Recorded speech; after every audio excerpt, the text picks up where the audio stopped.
Halo semuanya, kembali lagi di channel Kita Mawas Diri. Jangan pernah lupa diri dan jangan pernah lupakan dari mana kamu berasal. Dalam pembahasan kali ini, saya akan membawakan kajian Centeni Pupuh 256 bait ke-1 sampai bait ke-6 Jangka Jayabaya.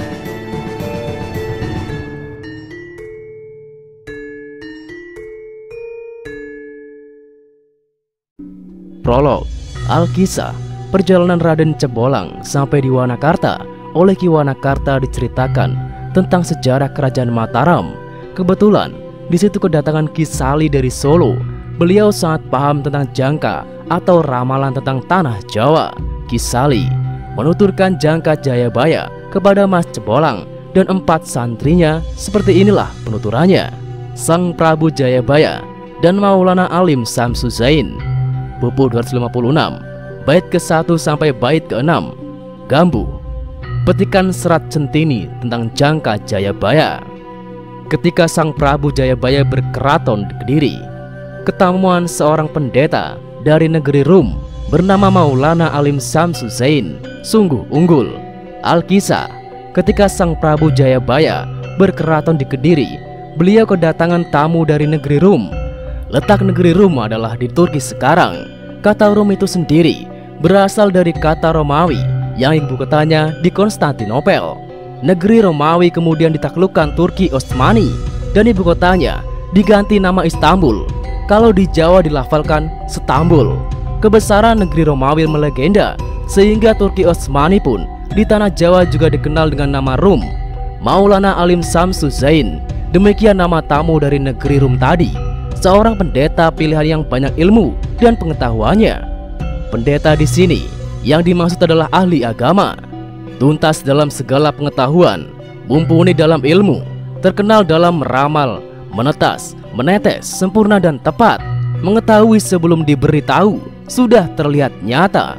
Sang pendeta merupakan ulama yang sudah tuntas dalam segala pengetahuan, mumpuni dalam segala ilmu, terkenal sebagai peramal yang kalau meramalkan akan menetas, artinya benar-benar kejadian. Menetes artinya ramalan yang berguna, bukan sembarang ramalan yang tidak bermutu. Tatas artinya tidak menyisakan keraguan. Titis artinya tepat, tidak meleset sedikit pun. Ramalan sang pendeta sangat bermutu, bagaikan mengetahui sebelum diberitahu. Semua baginya sudah terlihat jelas. Sri Raja sangat terpesona, meminta kasih berkah dari yang mulia.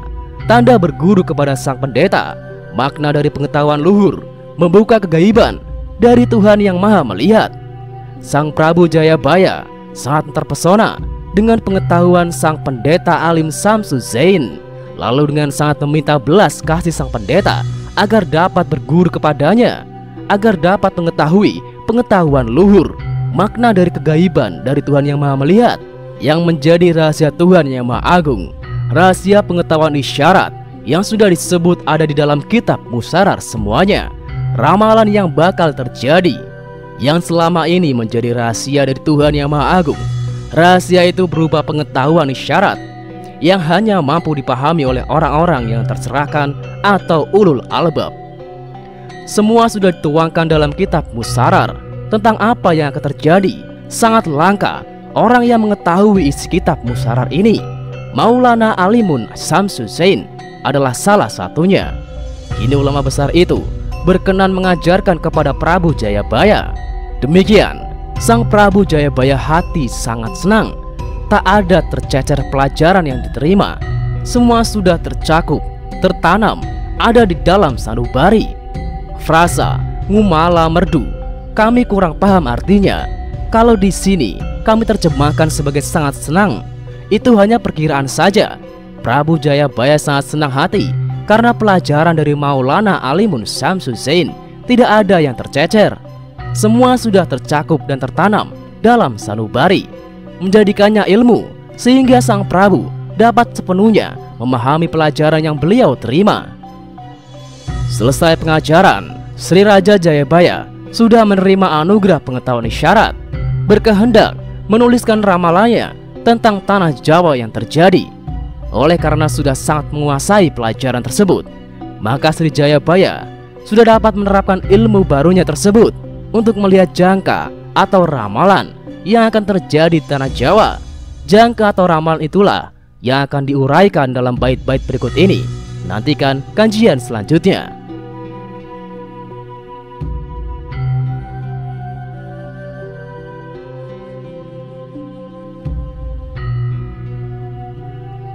Kajian Centini Pupuh 256 bait ke-7 sampai bait ke-18. Gambu, petikan serat Centini tentang jangka Jayabaya. Diawali ketika diisi manusia dari Rum yang kali kedua sampai pada hari akhir kiamat kubra sudah sampai, tertutup semua peristiwa. Kejadian yang diramalkan adalah mulia ketika tanah Jawa diisi manusia dari negeri Rum. Peristiwa ini terjadi di zaman Aji Saka turun pertama ke Pulau Jawa, kemudian sampai pada hari akhir ketika kiamat kubra atau kiamat besar terjadi. Hari ketika semua peristiwa sudah tertutup, tidak ada kelanjutannya lagi, dunia sudah musnah. Menurut legenda yang beredar luas, Pulau Jawa dahulunya masih menyatu dengan Pulau Sumatera dan Pulau Bali. Oleh karena dinamakan Pulau Jawa, berasal dari kata dawa yang artinya panjang.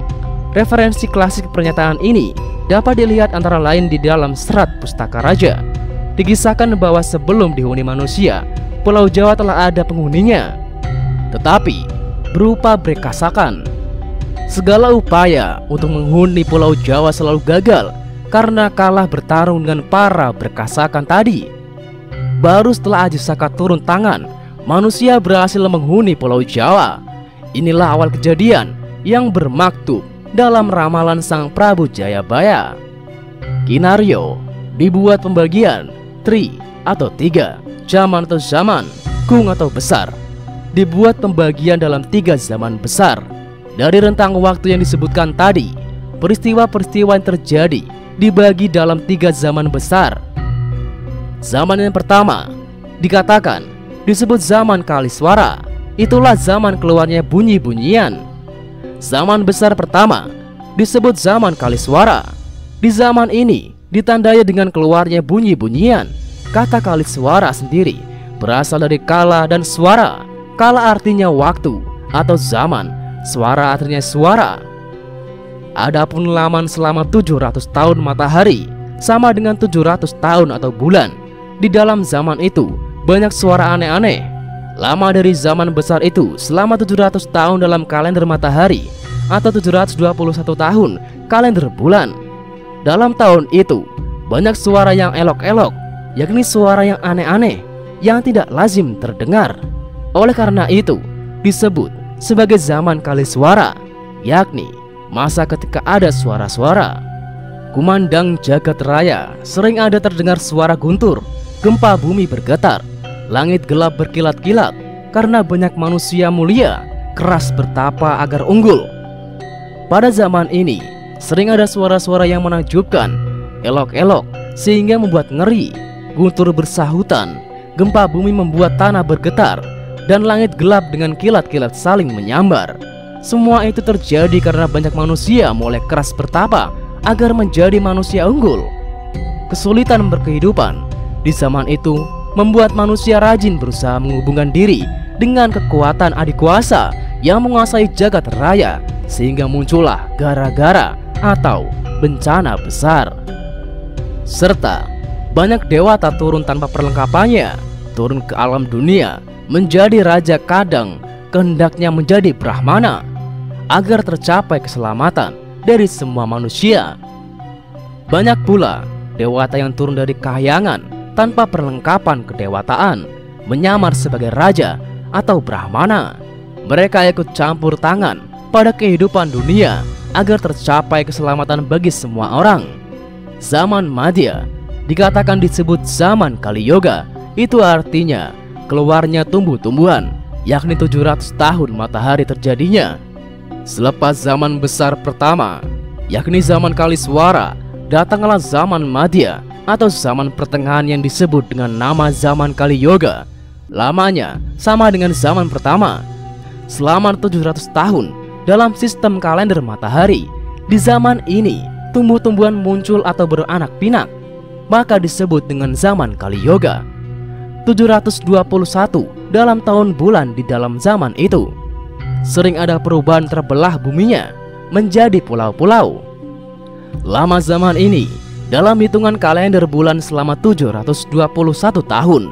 Selain banyak tumbuhan muncul, juga tanah sering berubah. Tanah terbelah sehingga menjadi pulau-pulau baru. Ada kemungkinan di zaman ini Pulau Jawa terpecah menjadi 3 pulau, Sumatera, Jawa, dan Bali. Karena di zaman tadi kehendak dari manusia mulia yang mati, banyak yang menitis menjiwai kembali menjadi manusia di alam dunia. Pada zaman Kali Yuga ini, banyak manusia pilihan yang sudah mati pada zaman sebelumnya menitis, artinya kembali hidup dalam raga yang lain dan lahir kembali ke alam dunia ini.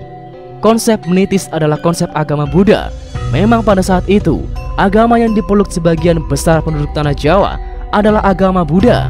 Agama Islam belum sampai dan masih jauh waktunya sampai ke tanah Jawa. Ganti yang dibicarakan, zaman yang terakhir itu disebut zaman Kali Sengoro, artinya deras airnya. Yang terakhir dari 3 siklus zaman adalah zaman Kali Sengoro, artinya zaman ketika air sangat deras. Dalam hitungan tahun matahari ditetapkan 700 tahun, adapun dalam hitungan tahun bulan ditetapkan 721 tahun. Satu zaman besar lamanya 700 tahun kalender matahari atau 721 tahun kalender bulan. Perbedaan jumlah dari dalam sistem kalender matahari dan sistem kalender bulan membuat selisih setiap 700 tahun menjadi 21 tahun. Di dalam zaman itu, tanah Jawa banyak hujan deras maupun gerimis dengan musim tidak cocok. Selama zaman itu, air sangat murah, selalu hujan deras ataupun gerimis. Banyak terjadi salah musim. Musimnya kemarau, tapi hujan tetap ada. Kalau musim hujan, lebih-lebih lagi air semakin banyak, mendatangkan banjir besar. Sungai yang besar sampai berpindah alirannya, pertanda menjadi berkurang berkah dari bumi. Adatnya memperlama datangnya keberuntungan bagi semua orang. Karena air berlebih, maka membuat banjir yang besar. Sungai-sungai besar atau bengawan sampai berpindah alirannya, artinya meluap dan membentuk aliran baru. Banyak menerjang perumahan dan persawahan. Ini adalah pertanda bahwa berkah dari bumi berkurang. Adat kebiasaan juga akan memperlama datangnya keberuntungan bagi semua orang. Sedikit rasa penerimaannya, karena adapun manusia semuanya mendalami pengetahuan sampai mati, menuruti pengetahuannya sendiri sebagai patokan. Di zaman ini, manusia kebanyakan hanya menuruti pengetahuannya sendiri-sendiri, sukar untuk bekerja sama dan saling membantu. Kalaupun ada, tidak lain hanya sebagai upaya untuk keuntungan diri sendiri. Dan demikianlah bahasan kali ini, tetap di channel Kitab Mawas Diri.